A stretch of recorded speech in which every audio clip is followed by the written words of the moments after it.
Hello everybody, RMJ Movie Reviews back again. This time with my Christmas movie review. It is going to be Lethal Weapon from 1987. Actually, what I own here is a really old quadruple pack of all four movies. Double-sided, not really crazy about that. But I don't have a Blu-ray player, so this is what I got to work with right now. Zero special features. Lethal Weapon is an absolute, utter classic. What I really love about this film is this is, again, like Die Hard, this is from the era when you just had these gridiron, hardcore action pictures that, in this particular case of like the original Die Hard and the first two Lethal Weapon pictures, is that they weren't cheesy or hokey. Yes, they have a lot of elements to them that are now somewhat cliched, but back at this time, they were fairly new because this was, in the 80s. This movie is, this whole strength of this movie is the relationship between Mel Gibson and Danny Glover, which, I don't have to explain the story, but for viewers who haven't seen it, I guess I will. But, they're both homicide detectives. Mel Gibson is a man who recently lost his wife, and he's suicidal, and he's prone to have really berserk behavior on the job. Danny Glover is a family man who really obviously cares about his life because he has a family. The two become partners, and thus they go on this investigation to figure out why this hooker was murdered. The really cool thing about Lethal Weapon is that really this is a character movie. This is a character piece first and an action movie second. Kind of the action plot in the movie is typical, and this is not a knock, but I'm saying it's typical cops and robbers, drug dealer stuff. And when you find out what the bad guy's scheme is, it really honestly isn't that interesting at all. It's really the characters of the movie, you know what I mean? And what I love is, like I said about Die Hard, is that Danny Glover and Mel Gibson are very complex characters in this movie. Mel Gibson's characterization of Riggs is berserk, edgy, raw, and very honest and deep. Mel is, regardless of Mel Gibson being as psychotic as he is in real life, I think that's probably why he can play this character so well, because I really do believe that Mel Gibson is Riggs. I'm not really quite sure he's acting.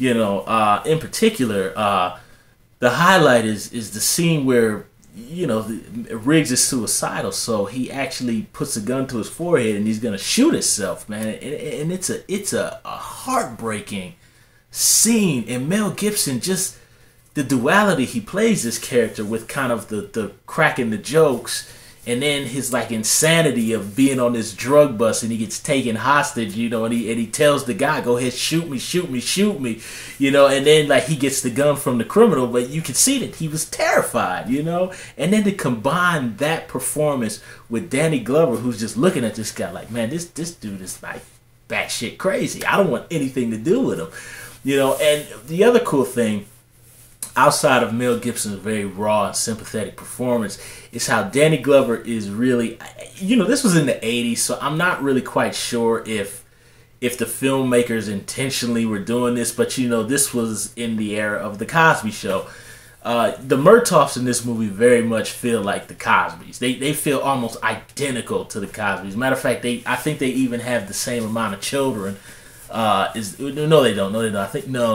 There's only 3 of them in this. The Cosbys, I think, was 4 or 5, if I remember right. But the Murtaughs feel like the Cosbys, and it's just that cool duality, you know what I mean, of the guy who wants nothing to do with this maniac, and this maniac who pretty much doesn't care about his own life, but he still is a very noble man deep down. He wants to uphold the law, and just the combination of those two coming together is really the magic of Lethal Weapon.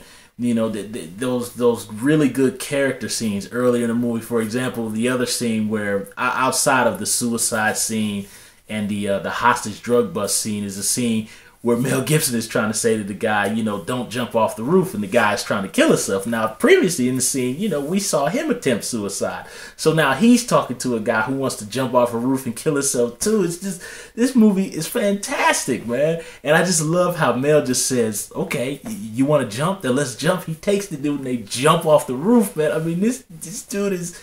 He's hardcore, man. He's wild. And that is the beauty of this movie.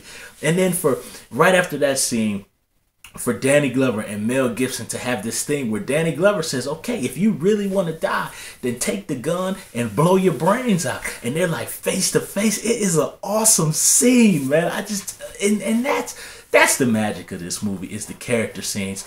The action, very well directed by Richard Donner, you know, is second to me, because really watching the two movies again, Die Hard and Lethal Weapon, you know, Die Hard has way more action set pieces than this first Lethal Weapon movie. But when the action kind of does kick in the third act, in the second and the third act of the picture, it is raw, it's gritty. I don't know what it is about, what I really respect about Lethal Weapon and Die Hard is they really are extensions of cop thrillers like The French Connection, where you really have these raw characters and then you have raw action. You really feel like these actors are these people, and the action just feels so tough and raw. And again, like I said in the previous review, there's no shaky cam. It's all just shot straight forward. And I don't know what it is about action pictures nowadays that you don't feel that toughness anymore, like Die Hard and Lethal Weapon. Like, you know, at the end of the movie, of course I'm leaving out the fantastic Gary Busey, Mitch Ryan, whole bunch of other great character actors who were in this picture. It'd be nice if Gary Busey could be in more of the movie.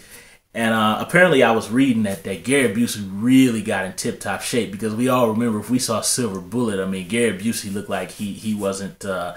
you know, laying off the hot dogs and the hamburgers, and here he's pretty cut and lean, square jawline and everything. But the final fight in the movie between Mel Gibson and Gary Busey is so tough and raw, and they're in the mud and there's blood, and it's just, you don't feel that rawness in movies anymore, man. You don't, and the violence just it feels real, you know. And I think when I hear critics often dog 80s action pictures, it really pisses me off, because they never really highlight great pictures like this like the original Lethal Weapon or the original Die Hard. They kind of glance over them and they talk about movies like Cobra or Tango and Cash. And although I love Tango and Cash, and Cobra's okay, I'm not a giant fan of it.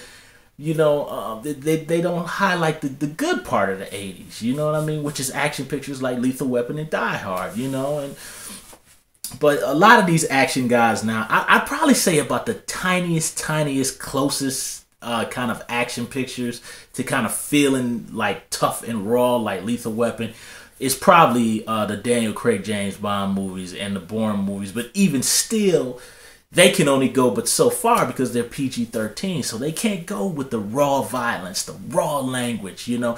And also on a second note, you know, this movie was written by Shane Black, so, you know, they just don't miss the one-liners. I mean, you know, Danny Glover saying all dressed up and no one to blow, you know, and what was, there's another ones. There's the one where Danny Glover is patting the fire off of Mel Gibson's back, and then Mel Gibson goes, "What are you, a fag?" Which Shane Black used again in The Last Boy Scout. But this is very much a neo-noir kind of movie, and it is very much like a Western.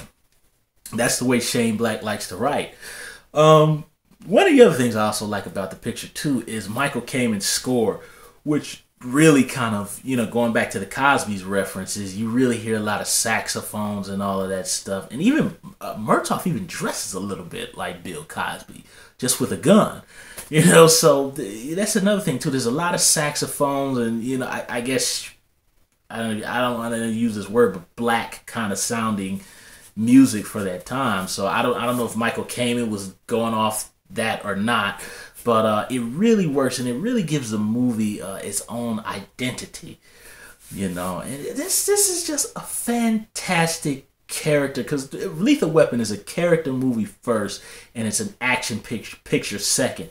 But you get the two blended together perfectly, and I just kind of feel, in the way Mel Gibson and Danny Glover purely inhabit these characters and their chemistry and the bouncing off to one another.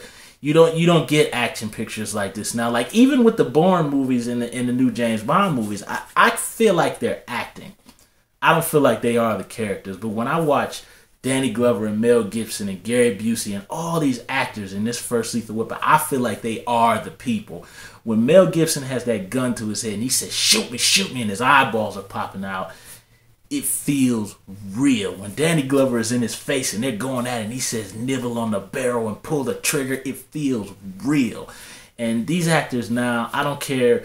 The only guys who are really knocking it out like that are McConaughey, Jared Leto, Tom Hardy, the guy from Four Brothers, Inside Man, Chewy Latif, I can't remember his name. He was in 12 Years a Slave, Michael Fassbender.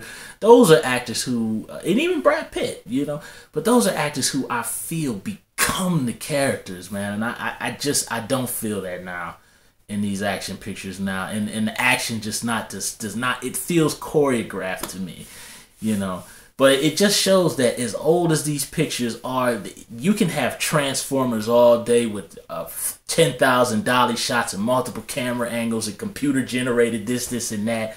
But at the end of the day, simplistic stuff like Die Hard and Lethal Weapon with great character and great action, not with shaky cam, still kicks the shit out of those movies.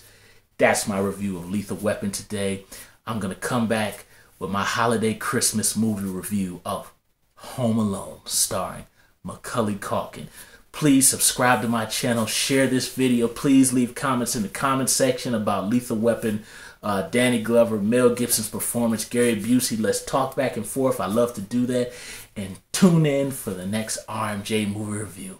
I'll see you soon.